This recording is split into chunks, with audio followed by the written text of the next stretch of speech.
হায়াত বাড়ে, হায়াত তো বাড়ে না। হায়াত কি হয়? জন্মের পরের থেকে আমার জন্য রিজার্ভ আছে যতটুকুন, 50 বছর বাঁচবো, 60 বছর বাঁচবো, যতটুকুন হায়াত আমার জন্য নির্ধারিত করা আছে, নির্ধারণ করা আছে, প্রতিদিন একদিন একদিন করে কমে যেতেছে। এজন্য আমি বলি, আমার বাড়িতে যে ঘড়িটা আছে, এই ঘড়িটা বেলা 1টার সময় ঢং করে একটা আওয়াজ দেয়, শ্রোতাকে শুনিয়ে দেয়, বাড়িওয়ালা তোমার জীবনের মূল্যবান হায়াত থেকে 1 ঘন্টা কমাইয়া দিলাম। 2টার সময় 2টা ঘন্টা লাগায় শোনায় দিল, বান্দারে তোমার জীবনের মূল্যবান সময় থেকে 2টি ঘন্টা কমে গেল। এমনি করে দিন গেল, মাস গেল, বছর গেল, আমাদের হুঁশ হলো না।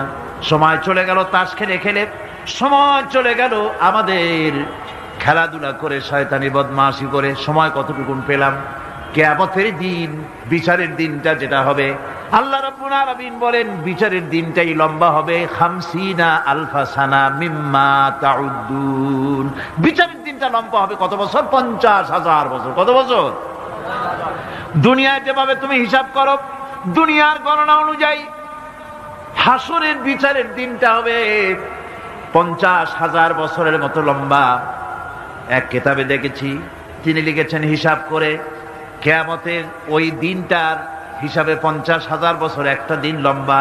ওই হিসাবে পৃথিবীতে যারা 60 বছর বাঁচলো, সেজন্য আখেরাতে 2 মিনিট দুনিয়ায় বাঁচলো। চিন্তা করেছে?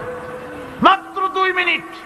60 বছর যারা হায়াত পেল, 2 মিনিট বাঁচলো। এই 2 মিনিটের জন্য কত হাঙ্গামা, কত মারধর, কত সন্ত্রাস, ক্ষমতার জন্য লড়াই, ফ্যান করেঙ্গে ত্যান করেঙ্গে, লাঠিকে আমদার মুমুর ভরেঙ্গে, শক্তির ঠেলায় অস্থির। আমার বন্ধুগণ, সময় চলে যাচ্ছে স্রোতের মতো করে, কারো জন্য সময় অপেক্ষা করতেছে না। আমাদের মৃত্যু প্রতি মুহূর্তে কাছে চলে আসতেছে। এই জন্য শায়ের বলেছেন, আগাহ আপনি মৌত সে কোই বাশার নেহি, আগাহ আপনি মৌত সে কোই বাশার নেহি, সামা সো বরস কে হ্যাঁ পল কি খবর নেহি। মৃত্যু সম্পর্কে আমাদের কারো জানা নাই। যে কোনো মুহূর্তে মৃত্যু আমাদের কাছে এসে যেতে পারে, মৃত্যু সম্পর্কে কিছুই জানা নাই। অথচ প্রতি মুহূর্তে আমরা মৃত্যুর দিকে এগিয়ে চলছি। মাল সামান 100 বছর কি ধরে খাবো তাও জমা করে রেখেছি, কিন্তু এক মুহূর্তের খবর নাই। মাহফিলে এসেছি, বাড়ি যেতে পারবো নিশ্চয়তা নাই। আছে? বলেন আছে? আপনি বাড়ি যাও ভালো, বসেছেন, দাঁড়াতে পারবেন, এই নিশ্চয়তা আছে? নাই। সুতরাং সূরার যে সময়ের উপরে কসম করে মূলত সময়ের অপরিসীম গুরুত্ব সম্পর্কে আল্লাহ পাক মানুষকে বুঝাই দিতেছেন। সময়ের দাম দাও। আমাদের সময় চলে যায় গান শুনতে শুনতে, আশ্চর্য মলম বিক্রি করা দেখতে দেখতে, তাস পাশা খেলতে খেলতে সময় চলে যায়, কেউ খেয়াল করে না। সময় বলতে অতীত কালও হতে পারে, আবার বর্তমানও হতে পারে। আর বর্তমান কাল কোনো কালই না। বর্তমান কাল কোনো কাল নয়। প্রতি মুহূর্তে ভবিষ্যৎ এসে বর্তমান হয়, আর প্রতি মুহূর্তে বর্তমান কি হয়? অতীত হয়ে যায়। বর্তমান কাল বলে কোনো কাল নাই। প্রতি মুহূর্তে অতীত হয়ে যাচ্ছে। এই যে আমি মাহফিলে বসছিলাম প্রথম এসে, ওইটা কি এখনো বর্তমান আছে? এই যে বর্তমান কথা বলছি, এটা অতীত হয়ে যাচ্ছে। সুতরাং বর্তমান কাল নাই। আল্লাহ পাক অল আসরের সময়ের কসম করে বলছেন। যদি আমরা চিন্তা ভাবনা করি, তাহলে আমরা লক্ষ্য করব আমাদের আসল মূলধন সময়। আসল মূলধন কি? জীবনের আসল মূলধন কি? সময়। ইমাম রাজি রহমতুল্লাহ আলাইহি এই পর্যায়ে এক বুজুর্গের ব্যক্তির কথা তিনি আলোচনা করেছেন। তিনি বলেছেন যে একটা লোক, তিনি সূরা আল আসর এর ব্যাখ্যা তিনি বুঝতেছিলেন না। ব্যাখ্যাটা কি? এই মাথার মধ্যে ঘুরপাক খাচ্ছিল এর ব্যাখ্যা কি? একবার তিনি বাজারে ঢুকলেন, তারপরে তিনি শুনতে পেলেন বাজারের এক প্রান্ত থেকে একজন চিল্লায় বলতেছে, সেই ব্যক্তির উপরে রহম করো যার পুঁজি গলে যায়, সেই ব্যক্তির উপরে রহম করো যার পুঁজি গলে যায়। উনি চিন্তা করলেন পুঁজি এবার গলে কেমন? উনি দৌড়ে গেলেন, যায় দেখেন যে বেটা চিল্লাচ্ছে সে হচ্ছে বরফ বিক্রেতা। কি বিক্রেতা? বরফ, বরফ, আইস। এখন এই বরফ বিক্রেতা সে চিল্লায় বলতেছে সেই ব্যক্তির বড় রহম করো যার পুঁজি কি গলে যায়। সূর্যের তাপ বাড়তেছে আর বরফ গলে যাচ্ছে। সে বুঝাতে চাচ্ছে যে আমার এই বরফটা জমাট থাকা অবস্থায় তোমরা কেউ কেনো, যেহেতু আমার পুঁজি তো এর মধ্যে আমি ইনভেস্ট করেছি। এটা যদি পানি হয়ে যায় তো পানি তো কেউ কিনবে না, এটা তো যেখানে সেখানে পাওয়া যায়। বরফ পাওয়া যায় না বলি তো আমি বরফ কিনে আনছি। তোমরা আমার প্রতি দয়া করো, তাড়াতাড়ি করে বরফটা কিনে নিয়ে যাও। ইমাম রাজি রহমতুল্লাহ আলাইহি বলেন, বুজুর্গ ব্যক্তি চিৎকার মেরে বললেন আল্লাহু আকবার, আমি কিন্তু এই বরফ বিক্রেতার ঘোষণার মধ্য দিয়ে সূরা ওয়াল আসরের তাফসীর আমি বুঝে ফেলেছি। তার মানে হলো বরফ বিক্রেতা যেভাবে বলতেছে সেই ব্যক্তির উপরে রহম করো যার পুঁজি গলে যায়। আমারও তো একটা পুঁজি আছে, ওই পুঁজির নাম হায়াত। প্রতি মুহূর্তে আমার পুঁজি তো গলে যেতেছে, আমার পুঁজি তো গলে যায়, প্রতি মুহূর্তে কমে যেতেছে। আহারে এই পুঁজি যে গলে গেল ধরে রাখতে পারলাম না, এই জন্য কিছুই তো করতে পারি নাই। সূরা ওয়াল আসরের ভিতরে মানুষের আয়ুষ্কাল দেওয়া হয়েছে বরফ গলে যাওয়ার মতো দ্রুত সে আয়ু কমে যাচ্ছে। একে যদি নষ্ট করে ফেলা হয়, ভুল কাজে ব্যয় করা হয়, সেটাই হচ্ছে মানুষের মূল ক্ষতি। মানুষের মূল ক্ষতি। ব্যবসায় ক্ষতিগ্রস্ত হয়েছে, এটা মূল ক্ষতি নয়। স্বাস্থ্য হারাইছে, মূল ক্ষতি নয়। রাজনীতিতে ব্যর্থ হয়েছে, মূল ক্ষতি নয়। জীবনে মন্ত্রিত্ব হারাইছে, মূল ক্ষতি নয়। মূল ক্ষতি প্রতি মুহূর্তে সময় নষ্ট হচ্ছে, এটাই মূল ক্ষতি। ভাইরা, কিয়ামতের দিন জান্নাতীদের কোনো দুঃখ থাকবে না, সকলের দুঃখ থাকবে। জান্নাতীদের কোনো দুঃখ থাকবে নাকি? থাকবে, থাকবে। জান্নাতীদের মনের মধ্যে একটা দুঃখই থাকবে। ভালো করে শুনুন, জান্নাতীদের মনের মধ্যে একটা দুঃখই হবে। তারা মনে মনে চিন্তা করবেন, আফসোস করবেন, আহারে যদি দুনিয়ায় বসে অমুক সময় বাসে বসেছিলাম, আজে বাজে চিন্তা করেছি, বাড়ির ড্রয়িং রুমে একা একা বসে বসে আজে বাজে চিন্তা করেছি, অমুক অমুক সময় খেলাধুলায় কাটাইছি। এই সময়গুলিতে যদি সুবহানাল্লাহ, আলহামদুলিল্লাহ, লা ইলাহা ইল্লাল্লাহ, আল্লাহু আকবার, এই তাসবিহ যদি পড়তাম, জিকির আজগার করতাম, জান্নাতের ভিতরে আরো নিয়ামত লাভ করতে পারতাম। সময়টা তো কাজে লাগাইলাম না। মানুষের শর্ত, মুমিনের সব কাজে সওয়াব। ওয়াকুলু লিন-নাসি হুসনা, মানুষের সঙ্গে ভালো ভালো কথা কও, মানুষের সঙ্গে হাসি মুখে কথা কও।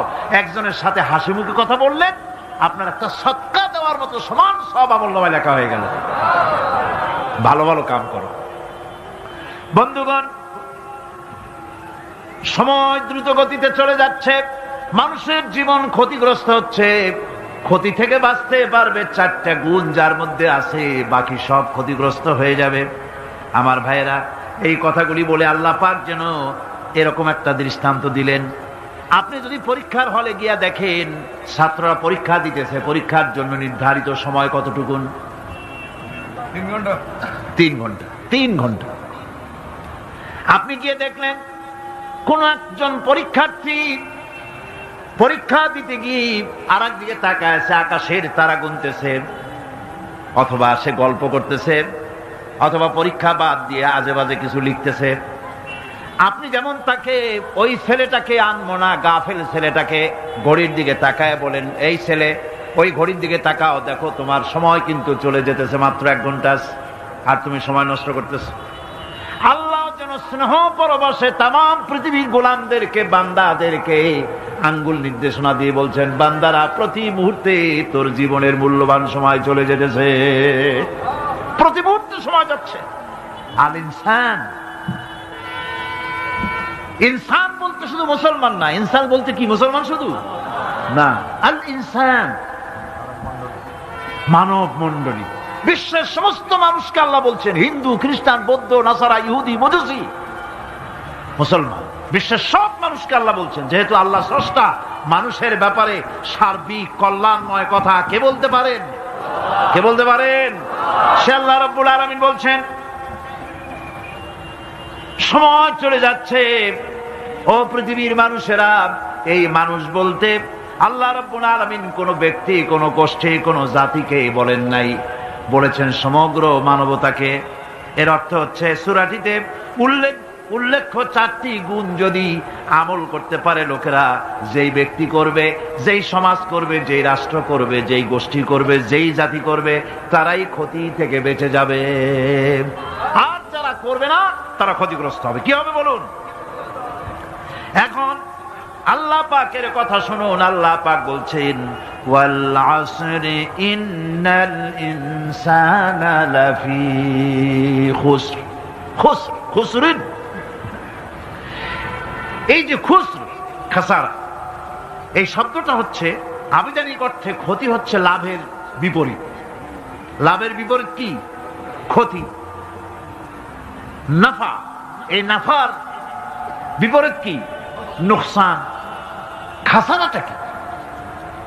নোকসান বলা হয় পুঁজি 50,000 খাটাইছিলাম, লাভ করতে পারি নাই, পুঁজি ঠিক আছে, এটাকে বলা হয় নোকসান। এটাকে কি বলা হয়? নোকসান। কিন্তু আমি পুঁজি খাটিয়েছিলাম 50,000 টাকা, লাভ তো হয়ই নাই, পুঁজিও চলে গেছে, আমও গেছে, সালাও গেছে, আমও নাই, সালাও নাই। এইটারে আরবিতে কি বলা হয়? খাসার, দেউলিয়া। দেউলিয়া হয়ে গেছে। দেউলিয়াটা বোঝেন ভালো আপনারা, দেউলিয়া হয়ে গেছে। কোরআন লাভ বা সাফল্যের ধারণা যেমন নিছক পার্থিব নয়, সমৃদ্ধির কথা শুধু পার্থিব নয়, জন্ম থেকে শুরু করে মৃত্যু পর্যন্ত। কোরআনের লাভের কথা যখন বলা হয় তখন জন্ম থেকে মৃত্যু পর্যন্ত, আখিরাত পর্যন্ত, কিয়ামত পর্যন্ত। ক্ষতিটাও জন্ম থেকে শুরু করে মৃত্যু পর্যন্ত, কিয়ামত পর্যন্ত ক্ষতিটাও। এই ক্ষতি থেকে বাঁচবার জন্য কোরআনে কারিমে বিভিন্ন জায়গায় এই খাসারা শব্দ ব্যবহার করা হয়েছে। আল্লাহ রাব্বুল আলামিন বলছেন ওয়ামান খাফফাত মাওয়াজিনুহু ফাউলাইকাল্লাযীনা খাসিরু আনফুসাহুম বিমা কানু বিআয়াতিনা ইয়াযলিমুন। যাদের পাল্লা ভারী হবে কিয়ামতে তারাই হবে সফলকাম, আর যাদের পাল্লা হালকা হবে, নেকির পাল্লা যাদের হালকা হবে তারা হবে ক্ষতিগ্রস্ত। তারা নিজেদের ক্ষতি নিজেরাই ক্ষতি সাধনকারী হবে কিয়ামতের দিন। কাজে মানুষের জীবনের সমুদয় কার্যাবলীর ভালো অংশ যদি খারাপ অংশের উপরে বিজয়ী হয়, তারপরে খারাপ অংশ পাওনাদারদের দিয়ে টিয়া, এরপরে যদি নেকি কিছু বাকি থাকে, তাহলে বোঝা গেল লোকটা কিয়ামতে নাজাত পাবে। আর যদি ভালো কাজের উপরে খারাপ কাজ বিজয়ী হয়ে যায় আর সমস্ত পাওনাদারদেরকে পাওনা মিটাইয়া তারপরেও পাপ বাকি থেকে যায়, এক চাইতে খাসারা পৃথিবীতে, আকাশে, জমিনে কিছুই আর হবে না। এর থেকে বাঁচার জন্য আল্লাহ পাক এই খাসারা থেকে বাঁচার জন্যই মানুষকে এই কথা বলছেন। এই কথাটি কোরআনে কারিমের অন্য একটি আয়াতে আরো সুন্দর করে বলা হয়েছে। যারা নাকি এই দুনিয়ার বুকে যারা নিজেদের পুঁজি খাটাইছে, জীবনের পুঁজি সুদ কামাইতে খাটালো, জীবনের পুঁজি খাটালো হারাম কামাইয়ের ভিতরে, অন্যায় কাজের ভিতরে, যারা জীবনের পুঁজিকে আল্লাহর দ্বীনের কাজে লাগাতে পারে নাই, তাদের সম্পর্কে বলা হচ্ছে খাসিরাদ দুনিয়া ওয়াল আখিরাতা যালিকা হুয়াল খুসরানুল মুবিন। খাসিরাদ দুনিয়া ওয়াল আখিরাহ, দুনিয়াও ক্ষতিগ্রস্ত, আখিরাতেও ক্ষতিগ্রস্ত। এটা হচ্ছে তার জন্য সুস্পষ্ট ক্ষতি, এর থেকে বড় ক্ষতি আর কিছুই হতে পারে না। আল্লাহ পাক কোরআনে কারীম অন্যত্র বলেছেন وَنُنَزِّلُ مِنَ الْقُرْآنِ مَا هُوَ شِفَاءٌ وَرَحْمَةٌ لِّلْمُؤْمِنِينَ وَلَا يَزِيدُ الظَّالِمِينَ إِلَّا خَسَارًا। আমি এই কোরআন অবতরণের পরিক্রমায় এমন সব বিষয় অবতীর্ণ করেছি যা মুমিনদের জন্য নিরাময় এবং তাদের জন্য রহমত, আর জালিমদের জন্য ক্ষতি ছাড়া আর কিছুই বৃদ্ধি পায় না। জালিমদের জন্য ক্ষতি বৃদ্ধি পায়, আর যারা মুমিন তাদের জন্য এর মধ্যে নিরাময় আছে, এর মধ্যে রহমত আছে। অর্থাৎ যারা এই কোরআনকে যারা নিজেদের আইনের কিতাব হিসেবে গ্রহণ করেছে, কোরআনকে তাবিজের কিতাব হিসেবে নয়, ধর্মীয় কিতাব হিসেবে নয়, কোরআন সংবিধান। কোরআন কি? কোরআনকে যারা সংবিধান হিসেবে মেনে নিয়েছে, কোরআনকে যারা সংবিধান হিসেবে গ্রহণ করলো, ব্যক্তি, পরিবার, সমাজ, রাষ্ট্রে তাদের যাবতীয় মানসিক, বুদ্ধিবৃত্তিক, নৈতিক, তামাদ্দুনিক রোগের নিরাময় হবে, এর দ্বারা শান্তি হবে। কিন্তু যেসব জালিম এই কোরআনকে প্রত্যাখ্যান করেছি, কোরআনকে যারা মৌলবাদীদের কিতাব বলে, কোরআনের কথা বললে মৌলবাদ বলে গাইল দেয়, তারা তাদের কপালকে পোড়াইয়া ছাই বানাইয়া দিছে, তাদের তাদের কপাল ভস্মীভূত করে দিয়েছে। আমার দেশে, এই দেশটা কি মুসলমান বেশি না অন্য জাতি বেশি? কোন? জোরে কোন? মুসলমান সবচেয়ে। খুব লক্ষ্য করে শোনেন, এই দেশে সবচেয়ে মুসলমান বেশি, ইন্দোনেশিয়ার পরে। পৃথিবীর দ্বিতীয় বৃহত্তম মুসলিম দেশ হলো কোনটা? বাংলাদেশ। এই দেশে ইসলামরে যত গালি দেওয়া হয়েছে, কোরআনকে যত গালি দেওয়া হয়েছে, আলেমদেরকে যত গালি দেওয়া হয়েছে, রাসূলুল্লাহকে যত গালি দেওয়া হয়েছে, ইসলামী আদর্শকে যত গালি দেওয়া হয়েছে, পৃথিবীতে কোন দেশে এইভাবে ইসলামকে গালি দেওয়া কোথাও হয় নাই। এমনকি আমেরিকার মতো দেশে, ইংল্যান্ডের মতো দেশেও কোরআনের বিরুদ্ধে এত কথা কেউ বলতে সাহস পাবে না, ইসলামের বিরুদ্ধে কথা বলতে সাহস পাবে না, যেহেতু মুসলমানেরা সেখানে পাল্টা আক্রমণ করবে। আজ আমার দেশে মুসলমানের ঘরের সন্তান হইয়া ইসলামের বিরুদ্ধে তারা বক্তব্য রাখে। মৌলবাদ, মৌলবাদ জিকির উঠে গেছে। আমেরিকার প্রেসিডেন্টরা যখন শপথ নেন, প্রেসিডেন্ট হিসেবে ওথ নেন, বাইবেলের উপরে হাত রাখেন আর বলেন, এই মহাগ্রন্থকে স্পর্শ করে শপথ নিচ্ছি, আমি আমার চিন্তা চেতনা, আমার মেধা, আমার প্রজ্ঞা সবটা আমার জাতি, আমার দেশকে উন্নয়নের জন্য, এর সমৃদ্ধির জন্য, এর সংরক্ষণের জন্য আমি আমার জীবনকে উৎসর্গ করব। বাইবেলের উপরে স্পর্শ করে এই শপথ তারা নেন।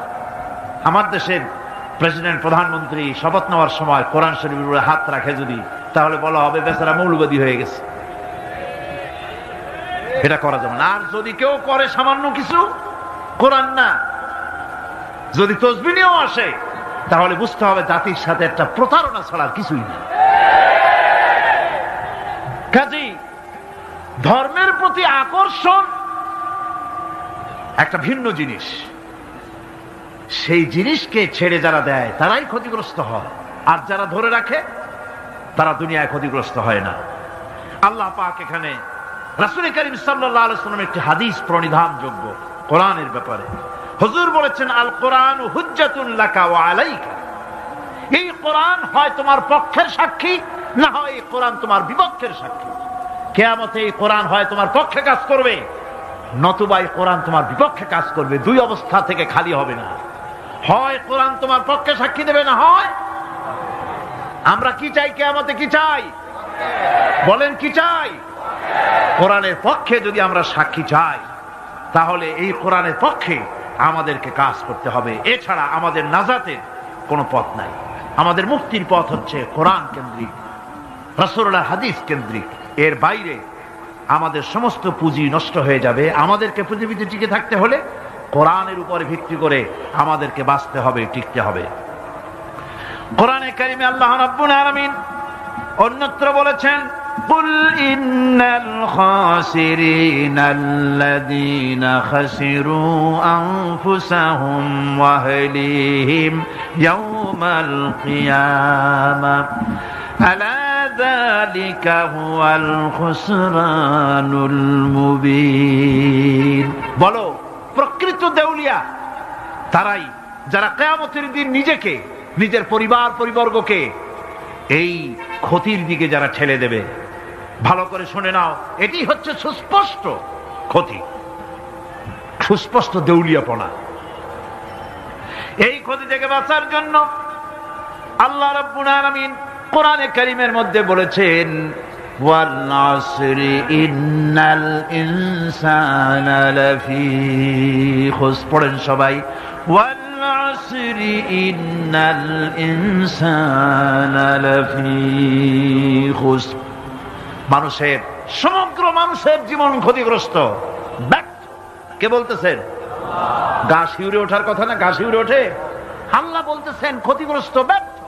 আপনি যতই মনে করেন আপনার মিল আছে, কল আছে, কারখানা আছে, মন্ত্রী, টাকা পয়সা আছে, প্রেসিডেন্ট হয়েছেন, প্রধানমন্ত্রী হয়েছেন, আপনার জীবন সফল হয়েছে, আল্লাহ বলেন না, জীবন ব্যর্থ, জীবন বিফল, জীবন ক্ষতিগ্রস্ত। তামাম পৃথিবীর সমস্ত মানুষ ক্ষতিগ্রস্ত, ব্যর্থ। 4টা কাজ করলে সফল হবে। কয়টা কাজ? জোরে বলেন, কয়টা কাজ? ইল্লাল্লাযীনা আমানু ওয়া আমিলুস সালিহাতি ওয়া তাওয়াসাউ বিল হাক্কি ওয়া তাওয়াসাউ বিস সাবর। 4টা কাজ করলে জীবন হবে সফল। এই ব্যর্থতা থেকে, এই ক্ষতি থেকে যদি বাঁচতে চাই কিনা? কারা কারা চাই? দেখাই তো হাত। কারা কারা চাই? ক্ষতির হাত থেকে বাঁচতে চাই কারা? আলহামদুলিল্লাহ, হাত নামা। ক্ষতির হাত থেকে যারা বাঁচতে চান, আল্লাহ রাব্বুল আলামিন তাদের জন্য ফর্মুলা পেশ করেছেন, ইল্লাল্লাযীনা আমানু ওয়া আমিলুস সালিহাতি ওয়া তাওয়াসাউ বিল হাক্কি ওয়া তাওয়াসাউ বিস সাবর। আল্লাহ পাক বলেন 4টি কাজ করলে জীবন সফল হয়ে যাবে। কয়টা কাজ? 4টা কাজ করলে জীবনটা সফল হয়ে যাবে। 1 নম্বরে ঈমান। 1 নম্বরে কি? ঈমান। এটাই হচ্ছে ফাউন্ডেশন। ক্ষতি থেকে বাঁচার জন্য প্রথম যে গুণটি, সেটির নাম হচ্ছে ঈমান। ইসলামে ঈমানের স্থান সর্বপ্রথম, তারপরই হচ্ছে ইসলাম। ঈমান আগে, তারপরে কি? ইসলাম। ইসলাম হচ্ছে বীজ, ঈমান হচ্ছে বীজ, আর ইসলাম হচ্ছে চারা, গাছ। এটা হচ্ছে ভিত্তি। এই ভিত্তিকে সর্বপ্রথম মজবুত করতে হবে। ঈমানের ভিত্তি, ঈমানের ভিত্তি দুনিয়ায় ঈমানের আহ্বান জানাবার জন্যই আল্লাহ রাব্বুল আলামিন সমস্ত নবী এবং রাসূলদেরকে পৃথিবীতে পাঠিয়েছেন ঈমানের আহ্বানের জন্য। দুনিয়ার সমস্ত নবীদের দাওয়াত ছিল ঈমানের দাওয়াত। কিসের দাওয়াত? এই ঈমানের দাবিটা আসছে, এই দাওয়াতটা এসেছে আল্লাহর কাছ থেকে। কার কাছ থেকে? দেখুন, পৃথিবীর ভিতরে কোন নবীদের কথার সাথে আরেকজন নবীর কথার কোনো বৈপরীত্য হয় নাই। সমস্ত নবীদের কথা একরকম ছিল। কয় রকম? একজন নবীর সঙ্গে তার বক্তব্যের সাথে আরেকজন নবীর বক্তব্যের কোনো গুণগত মৌলিক কোনো পার্থক্য ঘটে নাই, অসঙ্গতি হয় নাই। কারণ নবীরা, আম্বিয়া আলাইহিমুস সালাম, নিজেরা বানিয়ে কথা রচনা করে তারা মানুষের সামনে পেশ করে নাই। সমস্ত নবীদের কাছে যত দাওয়াত এসেছে, একটা অফিস থেকে এসেছে। সে অফিসটা হচ্ছে কার? আল্লাহ রাব্বুল আলামিনের। তাই দুনিয়ার সমস্ত পয়গম্বরদের দাওয়াত ছিল না ইলাহা ইল্লাল্লাহ, লা ইলাহা ইল্লাল্লাহ, লা ইলাহা, লা ইলাহা ইল্লাল্লাহু মুহাম্মাদুর রাসূলুল্লাহ। এটাই ছিল সমস্ত নবীদের দাওয়াত। কোরআনে কারীম তার ধারক এবং বাহক সম্পর্কে বলে যে তিনি যে দাওয়াত দিয়েছেন সে দাওয়াতটা হলো ঈমানের দাওয়াত। আমাদের নবী তিনি এসে যে দাওয়াত দিয়েছেন সে দাওয়াতটা কিসের? কোরআনে কারীম বলছি, রব্বানা ইন্নানা সামি'না মুনাদিয়ান ইউনাদি লিল ঈমান। হে আমাদের রব, নিশ্চয়ই আমরা এমন একজন আহ্বায়কের আহ্বান শুনেছি যিনি আমাদেরকে ঈমানের দাওয়াত দিয়েছেন। এমন কোন পয়গম্বর নাই দুনিয়ায় যিনি ঈমানের দাওয়াত দেন নাই। সকলেই ঈমানের দাওয়াত মানুষের সামনে, বিশ্ববাসীর সামনে পেশ করেছেন। কোরআনে হাকিম স্পষ্ট একটা সীমারেখা দুনিয়ার মানুষের সামনে পেশ করে পৃথিবীর মানুষগুলিকে দুটি শ্রেণীতে বিভক্ত করে দিয়েছে। একটি হচ্ছে ঈমান পোষণকারী, আরেকটি হচ্ছে অবিশ্বাসী। একটা ঈমান পোষণকারী আর একটা অবিশ্বাসী। ঈমান পোষণকারীরা সত্যশ্রয়ী, তারা হচ্ছে জ্ঞান এবং নূরের সম্পদে সমৃদ্ধ। আর দ্বিতীয় দলটি হচ্ছে কাফের, জালিম, মূর্খ। তারা হেদায়েতের রাস্তা তাদের জন্য অবরুদ্ধ। কোরআনে কারীম এই দুইটি দল সম্পর্কে উল্লেখ করতেছেন, মাসালুল ফারিকাইনি কাল আ'মা ওয়াল আসাম্মি ওয়াল বাসীরি ওয়াস সামিম হাল ইয়াস্তাবিয়ানি মাসালান আফালা। কোরআন শরীফ বলছে, হাল ইয়াস্তাবিয়ানি মাসালান আফালা তাযাক্কারুন। দুইটি শ্রেণীতে আল্লাহ পাক ভাগ করে দিয়েছেন। একটা শ্রেণী হচ্ছে অন্ধ, বোবা, বধির। আরেকটি যারা শুনতে পায়, চোখে দেখতে পায়। এ দুটি কখনো এক নয়, সমান নয়। এ দুটির রাস্তা আলাদা। কাফেরের রাস্তা আর ইমানদারদের রাস্তা সম্পূর্ণ ভিন্ন। আল্লাহ রাব্বুল আলামিন ঈমান এবং কুফরের পার্থক্য বলে দেওয়ার জন্য গোটা মানব জাতির মধ্যে স্পষ্ট করে বলেছেন, লা ইকরাহা ফিদ-দীন ক্বাদ তাবায়্যানার রুশদু মিনাল গায়ব। দ্বীনের ব্যাপারে জোর জবরদস্তি নেই। এখানে হেদায়েতের পথ এবং গোমরাহি, হেদায়েতকে গোমরাহির পথ থেকে সম্পূর্ণ আলাদা করে দেওয়া হয়েছে। লা ইকরাহা ফিদ-দীন, দ্বীনের ব্যাপারে কোনো জোর জবরদস্তি নাই। যারা ধর্মনিরপেক্ষবাদী তারা এই আয়াতটাকে নিজেদের মতবাদকে প্রতিষ্ঠার লক্ষ্যে অনেক সময় কাজে লাগায়। দুটি আয়াতকে তারা বেশি ব্যবহার করে। একটা হচ্ছে লাকুম দীনুকুম ওয়ালিয়া দীন, আর একটা হচ্ছে লা ইকরাহা ফিদ-দীন। এই দুইটি আয়াতকে ধর্মনিরপেক্ষবাদীরা ব্যবহার করে। এই দুটির কোনটি তাদের আদর্শকে বোঝাবার লক্ষ্যে ব্যবহারের কোনো সুযোগ নাই। লা ইকরাহা ফিদ-দীন, ধর্মের ব্যাপারে কোনো বাড়াবাড়ি নাই, জোর জবরদস্তি নাই। এ কথা বলা হয়েছে এই কারণে যে কোন বিধর্মীকে, অমুসলিমকে ভয় দেখিয়ে, লোভ দেখিয়ে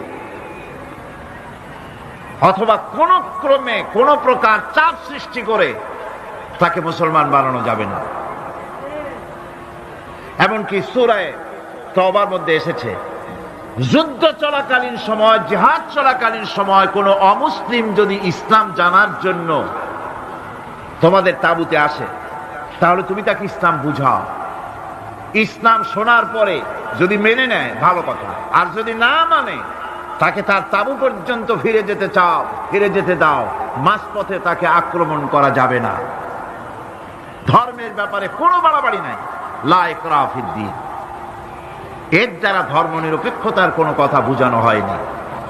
আর লাকুম দীনুকুম ওয়ালিয়া দীন, এটা ছিল কাফেরদের সেই বক্তব্যের প্রেক্ষিতে যেখানে কাফেররা বলেছিল মুহাম্মদ সাল্লাল্লাহু আলাইহি ওয়াসাল্লাম, আসুন আমরা এক কাজ করি, সেটা হলো ধর্ম নিয়ে আমাদের মধ্যে যে বাকবিতণ্ডা হচ্ছে, আমরা ধর্মকে 50-50 ভাগ করে নিই। কিছুদিন আমরা গিয়া আপনার আল্লাহরে সেজদা দেই, আর কিছুদিন আপনারা আমাদের মূর্তিগুলিকে প্রণাম করুন। এই প্রস্তাব যখন রাখল, আল্লাহ রাব্বুল আলামিন সূরা কাফিরুন অবতীর্ণ করে দিলেন, কুল ইয়া আইয়ুহাল কাফিরুন লা আ'বুদু মা তা'বুদুন। হে কাফেরেরা, হে অবিশ্বাসীরা, নবী আপনি বলুন, হে অবিশ্বাসীরা, তোমরা যার ইবাদত করো আমরা তার ইবাদত করি না। আবার আমরা যার ইবাদত করি তোমরাও তার ইবাদত করো না। সুতরাং লাকুম দীনুকুম ওয়ালিয়াদিন, সুতরাং তোমাদের দিন তোমাদের জন্য, আমাদের দিন আমাদের জন্য। এখানে নিরপেক্ষতার কথা বলা হয় না, এখানে পক্ষের কথা বলা হয়েছে। কিসের পক্ষ? ধর্মের পক্ষ। কিসের পক্ষ? হিন্দু, খ্রিস্টান, বৌদ্ধ তোমরা তোমাদের ধর্মের পক্ষে থাকো, মুসলমান তোমরা তোমাদের ধর্মের পক্ষে থাকো। ধর্মের ব্যাপারে নিরপেক্ষ হওয়ার কোনো সুযোগ নাই। আছে নাকি সুযোগ? আমি পার্লামেন্টে বলেছি এই কথা,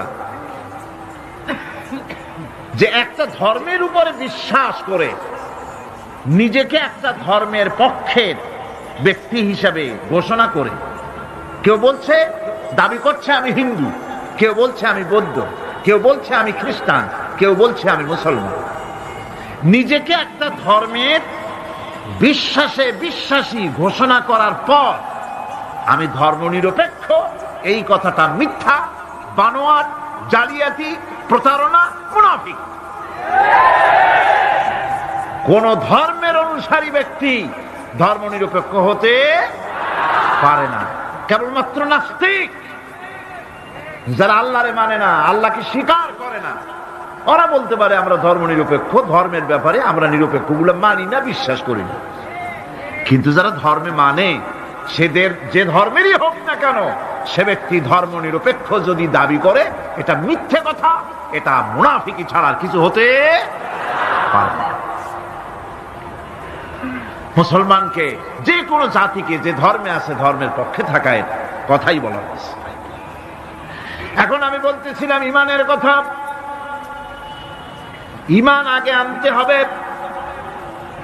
ইমান সম্পর্কে আল্লাহ রাব্বুল আলামিন বলতেছেন ইমান হলো আগে, তারপরে ইসলাম।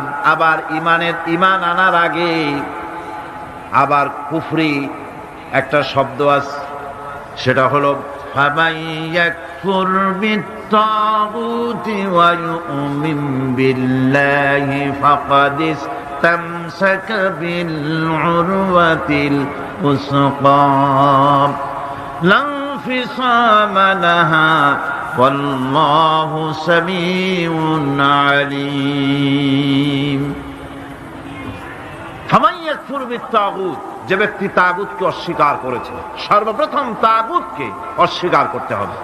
ওয়া ইউমিন বিল্লাহ, আর এরপরে আল্লাহর উপরে যে ঈমান আনলো, ফাকাদ ইসতামসাকা বিল উরওয়াতিল উসকা, সে এমন এক শক্ত অবলম্বন ধারণ করলো যা তাকে কোনো কিছুই বিচ্ছিন্ন করবে না, ধ্বংস করে দেবে না।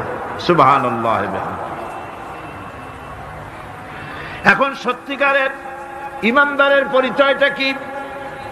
কোরআনে কারীম সত্যিকারের ঈমানদারের পরিচয় এভাবে পেশ করতেছে, ইন্নামাল মুমিনুনা আল্লাযীনা আমানু বিল্লাহি ওয়া রাসূলিহি সুম্মা লাম ইয়ারতাবু ওয়াজাহিদু বিআমওয়ালিহিম ওয়া আনফুসিহিম ফি সাবিলিল্লাহ উলাইকা হুমুস সাদিকুন।